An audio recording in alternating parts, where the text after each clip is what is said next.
Hello friends, हमारे YouTube channel study with Raman Kiran पर आपका स्वागत है। आज हमारा अध्ययन का केंद्र बिंदु है ज्वार भाटा एवं ग्रहण। ज्वार हमारा यह जो टॉपिक ज्योग्राफी सीरीज का टॉपिक है। ज्योग्राफी बड़ी मजेदार सब्जेक्ट है, अंडरस्टैंडिंग लेवल पर निर्भर करता है। समझना है, रटना बिल्कुल नहीं है। जितना अच्छे ढंग से इसे समझ करके याद रखा जा सकता है, लंबे समय तक याद रखा जा सकता है, बस केवल जरूरत है समझने की। हम जानते हैं कि हमारा जो पृथ्वी है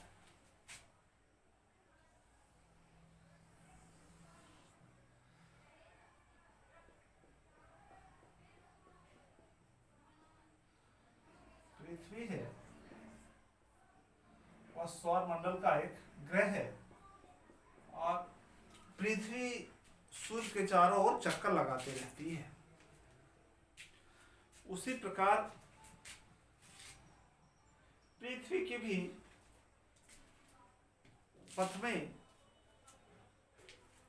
वृत्ताकार पथ में चंद्रमा चक्कर लगाती रहती है।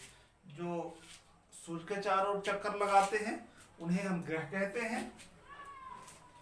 जो सूर्य के चारों ओर चक्कर लगाते हैं उसे ग्रह कहते हैं, और जो ग्रहों के वृत्ताकार पथों पे चक्कर लगाते रहते हैं उन्हें हम उपग्रह कहते हैं। पृथ्वी का एकमात्र उपग्रह है जिसका नाम है चंद्रमा। पृथ्वी का एकमात्र उपग्रह है जिसका नाम है चंद्रमा। तो यह क्या होता है कि सूर्य चंद्रमा के आकार में बहुत ज्यादा बड़ा है। इस कारण दोनों की गुरुत्वाकर्षण शक्ति पृथ्वी पर लगती। गुरुत्वाकर्षण शक्ति जब लगती है तो स्वाभाविक से आपके मन में यह प्रश्न उठता होगा कि चूंकि सूर्य का आकार बड़ा है, इसलिए सूर्य का गुरुत्वाकर्षण पृथ्वी पर अधिक लगेगा और चंद्रमा का कम लगेगा। लेकिन जो सूर्य है उसकी दूरी पृथ्वी से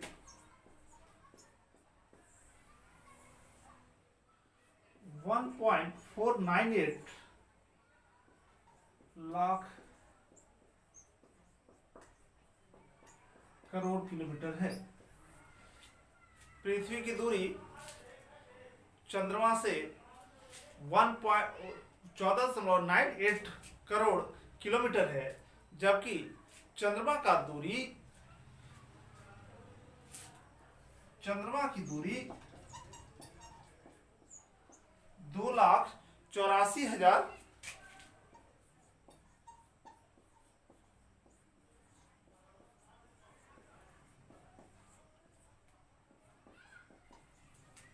किलोमीटर है। सूर्य से पृथ्वी की दूरी 1498 लाख किलोमीटर है, जबकि चंद्रमा की दूरी पृथ्वी से 2,84,000 किलोमीटर है। इस कारण सूर्य की दूरी अधिक होने के कारण चंद्रमा का गुरुत्वाकर्षण शक्ति पृथ्वी पर अधिक होता है। सूर्य की अपेक्षा चंद्रमा की गुरुत्वाकर्षण शक्ति पृथ्वी पर 4/9 भाग ज्यादा होती है। जब गुरुत्वाकर्षण शक्ति लगती है तो संपूर्ण पृथ्वी को अपनी ओर चंद्रमा खींचती है। तो चूंकि ठोस होने के कारण ठोस तो खिंचाएगा नहीं, उस पर तो कोई असर पड़ेगा नहीं।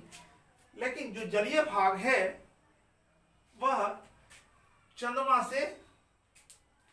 की शक्ति उस पर जब पड़ती है तो चंद्रमा की ओर ऊपर खींचती है। ऊपर खींचने के कारण जब जल जो ऊपर उठता है, इसे हम समुद्री सतह के जल को ऊपर उठने की क्रिया ज्वार कहलाती है, तथा नीचे जाने की क्रिया समुद्री सतह के जल को नीचे जाने की क्रिया सतह से भाटा कहलाती है। कंसेप्ट क्लियर है? समुद्री सतह चंद्रमा तथा सूर्य की गुरुत्वाकर्षण शक्ति के कारण समुद्र तटीय समुद्री जल का क्या अपने सतह से ऊपर उठना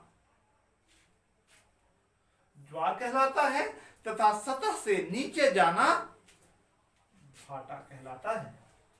बिल्कुल क्लियर कंसेप्ट है। क्या है ज्वार? क्या है? सूर्य तथा चंद्रमा की गुरुत्वाकर्षण शक्ति के कारण समुद्री जल का अपने सतह से ऊपर उठना ज्वार कहलाता है तथा नीचे अपने सतह से नीचे जाना भाटा कहलाता है। यह अंतर यह समझना है कि यह समुद्री लहर नहीं है, बल्कि ज्वार 12 घंटे में एक बार और भाटा भी 12 घंटे में एक बार किसी भी सतह पर आती है। अब इसको समझते हैं कि कैसे ज्वार और भाटा दोनों अपने सतह पर 12 घंटे में पृथ्वी में 2 बार आती है।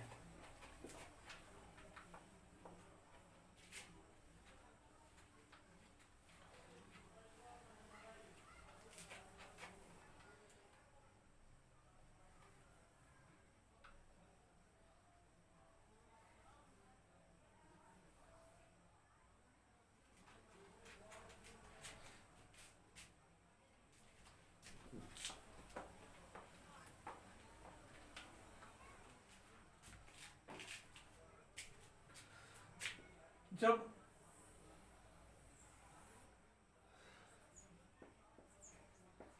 चंद्रमा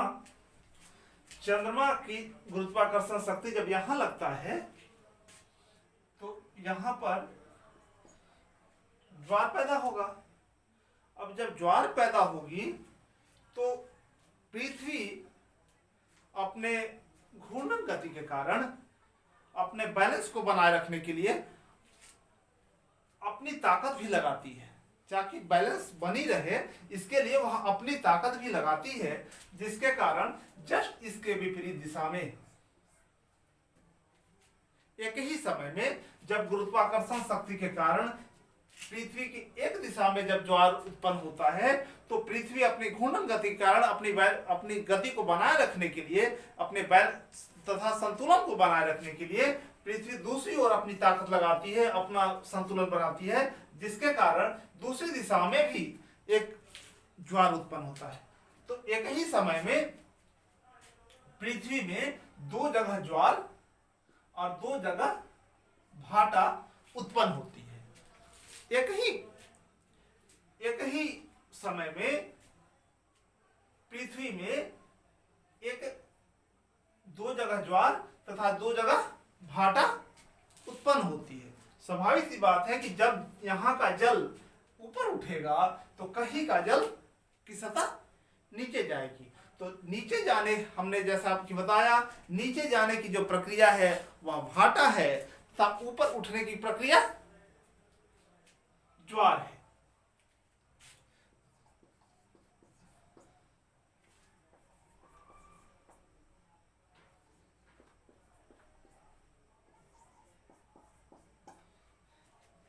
यह क्या है? ज्वार और भाटा है। होता क्या है कि पृथ्वी के सापेक्ष, पृथ्वी की गति के सापेक्ष चंद्रमा भी इसका परिक्रमण करता रहता है। चंद्रमा भी इसका चक्कर लगाता रहता है। चंद्रमा का भी चक्कर लगाने के कारण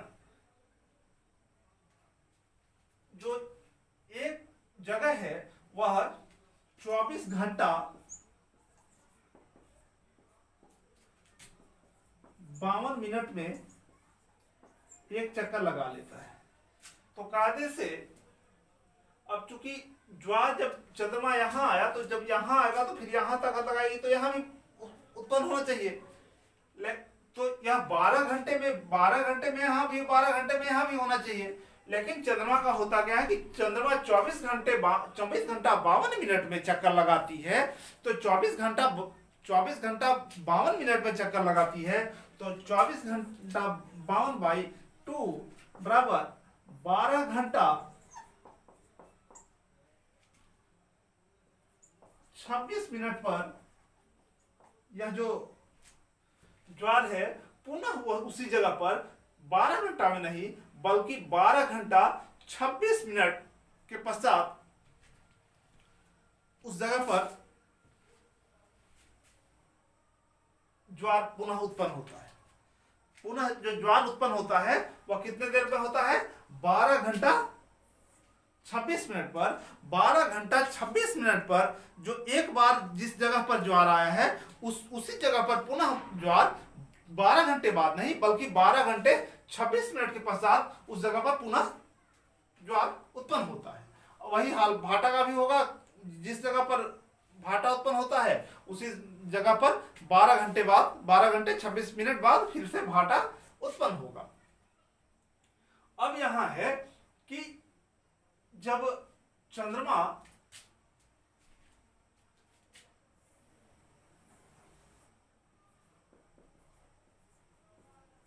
और सूर्य जब एक ही दिशा में है तो ये यहां लगाएगा ज्यादा, तो जिसके कारण जब सूर्य चंद्रमा पृथ्वी की तरफ एक ही दिशा में हो जाती है, एक सीधी रेखा में हो जाती है, जब सूर्य और चंद्रमा पृथ्वी और तीनों एक सीधी रेखा में हो जाती है तब उस समय दीर्घ ज्वार उत्पन्न होता है। यह प्रायः पूर्णिमा को होता है।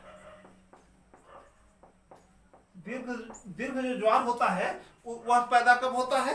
पूर्णिमा को दीर्घ ज्वार पैदा होता है। और जब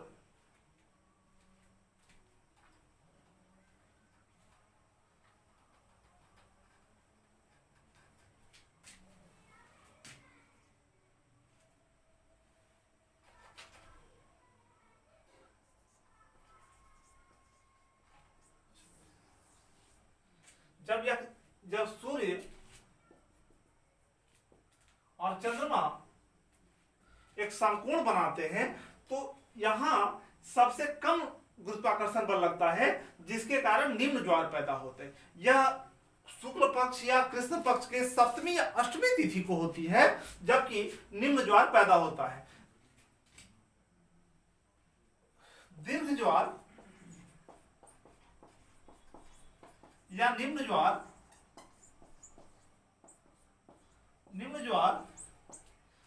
अपने आकार से ज्वार से 20% ज्यादा या 20% कम, जो दीर्घ ज्वार होता है 20% ज्यादा होता है या यह जो होता है वह 20% कम होता है। जब सूर्य चंद्रमा और पृथ्वी तीनों एक ही सीधी रेखा में होती है और दीर्घ ज्वार पैदा होती है तो उस अवस्था को हम सिजगी कहते हैं। उस अवस्था को हम सिजगी कहते हैं जब पृथ्वी, चंद्रमा तथा सूर्य एक सीधी रेखा में होती है और वहां दीर्घ ज्वार पैदा होती है। चूंकि यहां गुरुत्वाकर्षण ज्यादा लगता है तो इस अवस्था को हम सिजगी कहते हैं। सिजगी क्या है? सिजगी है जब सूर्य, चंद्रमा तथा पृथ्वी एक सीधी रेखा में होती है और दीर्घ ज्वार पैदा होती है तो ऐसी स्थिति को हम सिजगी कहते हैं। क्या होता है? दूसरा है वियुति। वियुति क्या है कि जब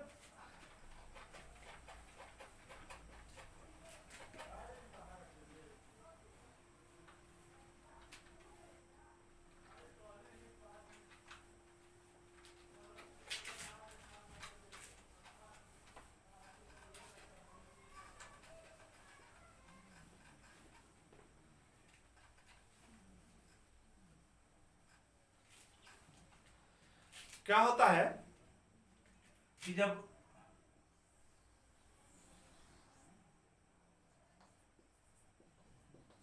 पृथ्वी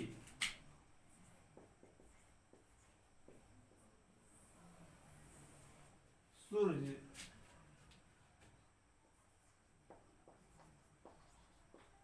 चंद्रमा, जब पृथ्वी के विपरीत सूर्य होता है और चंद्रमा होता है, दोनों एक दूसरे के अपोजिट होते हैं, तो ऐसी अवस्था को हम क्या कहते हैं? वियुति कहते हैं। क्या कहते हैं? वियुति कहते हैं। ऐसी अवस्था को क्या हम क्या कहते हैं? वियुति कहते हैं। ऐसी अवस्था को हम किसके नाम से जानते हैं? वियुति के नाम से जानते हैं। संपूर्ण पृथ्वी पर अलग अलग जगहों पर अलग अलग प्रकार का ज्वार आता है। उसमें बहुत सा निर्भर करता है किस स्थिति में वहां ज्वार और भाटा उत्पन्न हो पाता है। तो हम जब देखते हैं कि विश्व में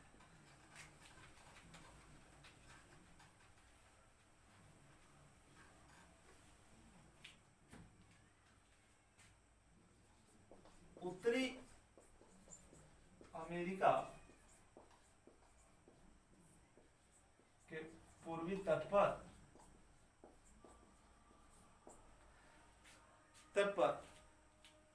फंडी की खाड़ी में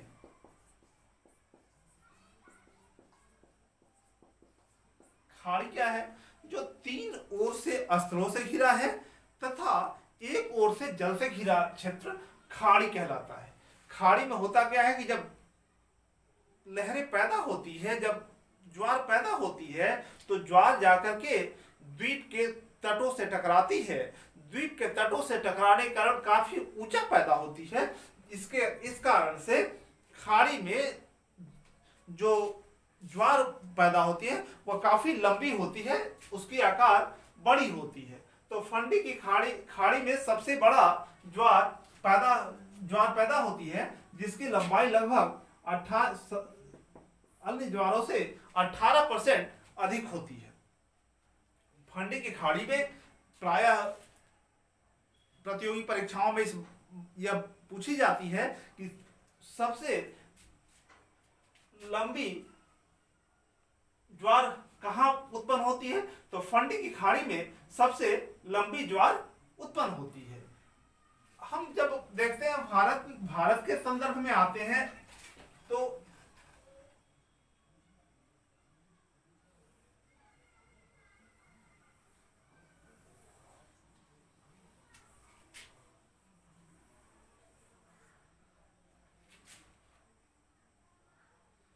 यह है कच्छ की खाड़ी और इसे कहते हैं खंभात की खाड़ी। कच्छ की खाड़ी दलदली इलाके होने के कारण यहाँ ज्वार का ज्यादा कोई प्रभाव नहीं पड़ता। खंभात की खाड़ी, खंभात गुजरात का एक जिला है जिसके नाम पर इसका नाम खंभात की खाड़ी पड़ा है। खंभात की खाड़ी में जब यहाँ अरब सागर से ज्वार उत्पन्न होती है और जाकर के द्वीप के तट से टकराती है, तो यहाँ भी बड़ी ज्वार पैदा होती है। बड़ी ज्वार पैदा होने के कारण यह जो ज्वार होती है, इस ज्वार में गतिज ऊर्जा होती है। इसलिए आजकल एक ऊर्जा का प्रकार है जिसे ज्वारीय ऊर्जा कहते हैं। ज्वारीय ऊर्जा इस गतिज ऊर्जा को ज्वारीय ऊर्जा के रूप में पनबिजली पैदा की जाती है। इसके लिए काफी प्रयास किया जा रहा है। भारत में खंभात की खाड़ी के तटों में इस ऊर्जा का उपयोग करने की कोशिश की जा रही है। यह जो ऊर्जा है आने वाले दिनों में संभावना है इससे काफी अधिक हमें ऊर्जा प्राप्त होगी। इसी प्रकार यह जो ज्वार और भाटा उत्पन्न होता है, ज्वार भाटा के कारण हमारे यहाँ जो कोलकाता है, कोलकाता में हुगली नदी में जो ज्वार जब उत्पन्न होता है तो ज्वार के कारण ही जो नावें हैं वो भीतर आ पाती है, उसी के जल के साथ कलकत्ता के हुगली के नदी के तट पर तक पहुंचती है। उसी प्रकार लंदन में भी टेम्स नदी के कारण वहां भी यूज की जाती है। हम साउथहैम्पटन में ब्रिटेन में 4 बार ज्वार उत्पन्न वहां आती है। इंग्लिश चैनल से टकराकर दो बार ज्वार आता है तथा उत्तरी सागर से टकराकर 2 बार ज्वार आता है। यह हमारा हुआ ज्वार और भाटा। अब हम लोग चंद्र ग्रहण तथा सूर्य ग्रहण के बारे में अध्ययन करेंगे। लगभग जितना पूछा जाता है, अगर आप इस वीडियो को अच्छे से देख लें तो जितना पूछा जाता है लगभग ये कवर कर रहा है। मैंने सभी तथ्यों का समावेश इस वीडियो में करने की कोशिश किया है कि आने वाले दिनों में कोई प्रश्न छूटे नहीं है। यदि अगर आपको उसके बावजूद भी कोई लगता है कि इससे हमारा प्रश्न छूट रहा है तो आप हमारे कमेंट बॉक्स में हमसे संपर्क कर सकते हैं। आगे है सूर्य ग्रहण तथा चंद्र ग्रहण।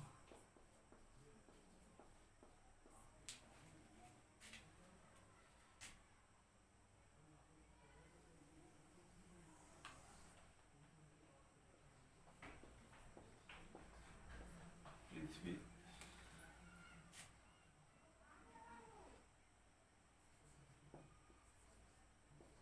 चंद्रमा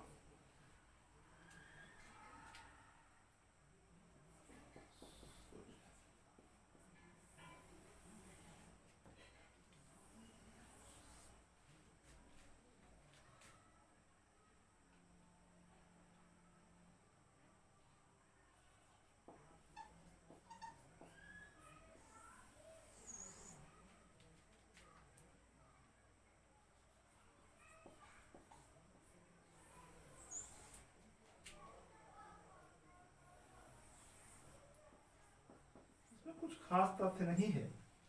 जो समझने की बात है कि जब पृथ्वी और सूर्य के मध्य चंद्रमा आ जाती है तो संपूर्ण सूर्य का जो प्रकाश है वह पृथ्वी पर नहीं पहुंच पाती, जिसके कारण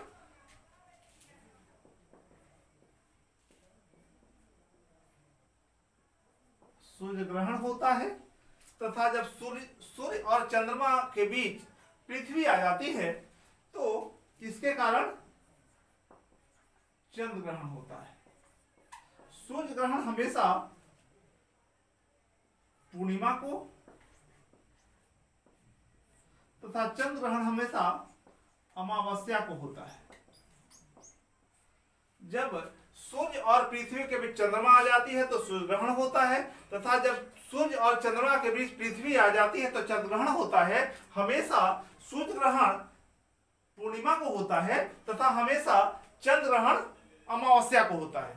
क्योंकि पृथ्वी और सूर्य अपने अक्ष पर 5 डिग्री झुकी हुई है, तो जब कभी यह हमेशा हर पूर्णिमा और चंद्र अमावस्या को नहीं आ जाता। जब